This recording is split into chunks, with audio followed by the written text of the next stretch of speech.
There's a moment every offshore diver fears. Not the shark, not the storm. The moment when the boat is gone, and the ocean is suddenly silent. Because once you're left behind more than 100 miles from shore, rescue is no longer a plan. It becomes a race against the clock.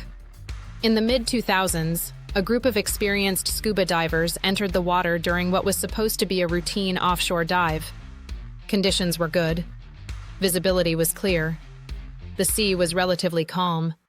Nothing about the situation suggested danger. They rolled into the water, began their dive, and followed standard procedure.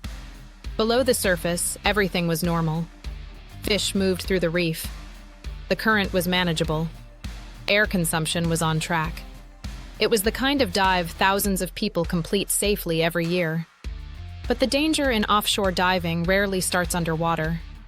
It starts when divers come back up. When the group surfaced, the first thing they expected to hear was the engine. The second thing they expected to see was the boat. Instead, they saw open ocean. No engine noise. No white hull on the horizon. Just water in every direction. At first, nobody panicked. Experienced divers are trained for unexpected delays. Boats sometimes drift. Captains sometimes reposition. Pickups can take a few minutes. So they waited. 5 minutes passed. Then 10. The ocean stayed empty. That's when the first layer of unease begins to set in. Not full panic, just a quiet question in the back of the mind. Where is the boat? Most offshore survival situations don't begin with chaos. They begin with uncertainty. The group stayed together, floating at the surface, conserving energy the way they had been trained. But time in open water doesn't feel normal. It stretches. Every minute without visual contact with the vessel increases psychological pressure. After 30 minutes, the emotional temperature usually starts to change. Because by that point, experienced divers begin doing mental math. Fuel range, drift distance, search patterns. And one very uncomfortable possibility starts forming. The boat may not know where we are. Out in deep offshore water, even a small current can quietly separate divers from their pickup point. Wind pushes. Surface drift compounds. Visibility at water level is extremely limited. From the deck of a boat, a human head in the water is surprisingly difficult to spot, especially if there's even mild swell. This is where training and psychology begin to collide. Because the human brain does not like unanswered time gaps in dangerous environments. Heart rate slowly increases. Breathing becomes less controlled. People begin scanning the horizon more aggressively. And the longer nothing appears, the more the mind starts moving toward worst-case thinking. Now here's what most people misunderstand about sharks in offshore situations. They are not typically the first problem. But the conditions that develop during a missed pickup can increase risk over time. Fatigue sets in. Divers adjust their buoyancy. Body position in the water changes. Surface movement becomes less controlled. Groups sometimes begin to spread out slightly, even when they're trying to stay together. To a passing predator, these subtle changes can shift the visual profile in the water. Not guaranteed danger, but increased vulnerability. Meanwhile, the biggest threat is often far less dramatic. Exposure, dehydration, and psychological degradation. Survival experts sometimes refer to what could be called the second hour effect. The first hour in the water is dominated by adrenaline. People stay sharp, focused, alert. The second hour is where quiet mistakes begin. Breathing patterns become inefficient. Energy conservation starts to slip. Small decisions become slower and less precise. And in open ocean environments, small mistakes compound fast. The ocean does not need dramatic events to create life-threatening conditions. It only needs time. Eventually, in many real offshore incidents, rescue does come. Search crews expand their grid. The vessel retraces its path. Someone spots movement on the surface. But the critical window, the dangerous psychological window, is the period when the divers don't know that help is coming. Because uncertainty in open water is one of the most powerful stress multipliers the human body can experience. Most maritime emergencies don't begin with violent weather. They begin with small oversights: a missed head count, a drifting current, a pickup delayed just a little too long. Out there, more than 100 miles from shore, the ocean rarely needs to attack. It simply waits, and time does the rest. The group remained closely huddled, buoyed by a mixture of training and instinct. Each diver cast an anxious gaze across the surface, hoping against hope to catch a glimpse of their vessel on the horizon. Every moment felt stretched, heavy with an unshakable dread as the sun began its slow descent, casting long shadows across the undulating waves. Questions resurfaced, both spoken and unspoken. What if the boat had drifted too far? What if they were forgotten? The pressure mounted, tightening around their chests like a vice, igniting a primal urge to swim towards imagined salvation. Yet, they recalled their training: stay calm, preserve energy, also balancing the gnawing anxiety rising within them like an approaching storm. The water felt colder as evening approached, the fading warmth of the sun giving way to an unsettling chill. Their breaths became synchronized, a collective rhythm in the vast solitude. But even such a simple act began to evoke a shared tension. Every splash echoed like a heartbeat in the quiet, seeming to mock their desperation. They held tightly to one another, scanning the expanse for any hint of hope, processing the grim reality of their situation. As shadows deepened, the ocean seemed to harbor secrets just out of reach, amplifying their fears with every drifting minute.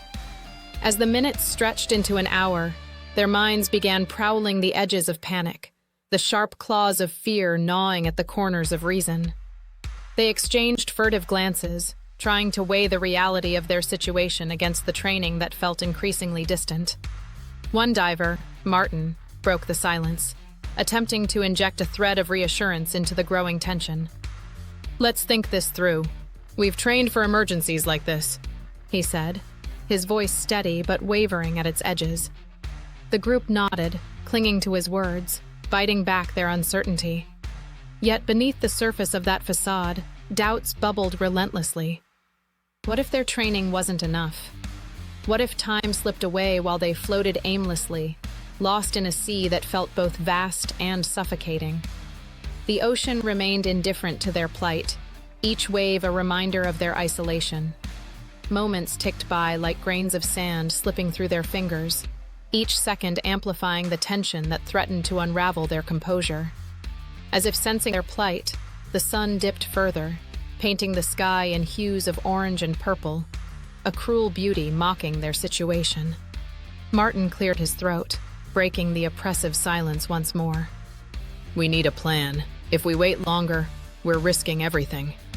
The group shifted, his words igniting a flicker of courage nestled deep within them. They began brainstorming, pooling their knowledge and experience, each suggestion a lifeline in the vast emptiness surrounding them. "We could signal," suggested Lisa, her voice shaking slightly. "Try to make noise or splash." Hope formed in the corners of their minds, but with it came the weight of reality. How long could they last? The urgency of their plight pressed down, suffocating them as the looming night began to wrap its dark tendrils around the waves. The group, now fueled by a desperate mix of fear and resolve, decided to implement Lisa's idea. They began splashing their arms against the water's surface, rhythmic and insistent, hoping to create enough motion to catch the attention of any passers-by. Each splash reverberated through the water like a pulse, a heartbeat in unison against the backdrop of their looming isolation. Martin cupped his hands around his mouth and shouted intermittently, his voice rising and falling with each desperate plea. "Over here! We need help!" The ocean absorbed their cries, indifferent, as the twilight deepened around them, swallowing the last vestiges of light. With each passing moment, reality settled heavily upon their shoulders. They were alone, adrift, and the chance of rescue dwindled into near impossibility. Bound by their shared experience, they steadied one another with steadfast gazes, and the flashes of determination began to replace some of the earlier dread, tethering them to hope. With every splash that broke the water's surface, they felt both invigorated and defeated, as if their efforts were absorbed by the ocean's insatiable depths. Just as the darkness wrapped around them like a shroud, Martin paused, his eyes widening in realization. "What if we use our dive gear?" he urged, a flicker of inspiration breaking through their despair. "We can deploy our buoyancy compensators and create a large surface area. Maybe that will help." Lisa nodded, her expression reflecting a mix of disbelief and cautious optimism. "It's worth a try," she replied, feeling the surge of adrenaline push past the exhaustion weighing heavily on her limbs. They quickly dug into their gear, rising once more to the surface, a unified front carving through the night. As they inflated their devices, the night revealed the first stars above, an unexpected reminder that they were not entirely alone in the vast expanse.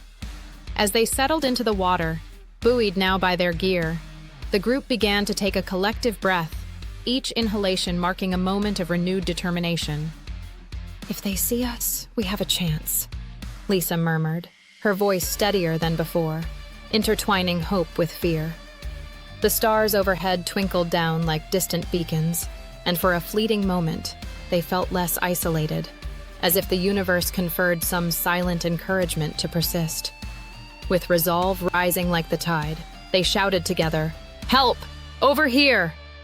Their voices cut through the quiet night, desperate and ringing, echoing against the vast darkness. A plea that hung in the air, buoyed by every ounce of their lingering hope. In that deepening silence, the ocean shifted, whispering secrets only it could fathom. As the night deepened, the group remained vigilant, hearts racing with every rustle of water, listening for any sign of the rescue they so desperately sought. Their minds clung to the flickering stars, a reminder that they were not entirely at the mercy of the sea, yet the struggle against despair gnawed at their resolve.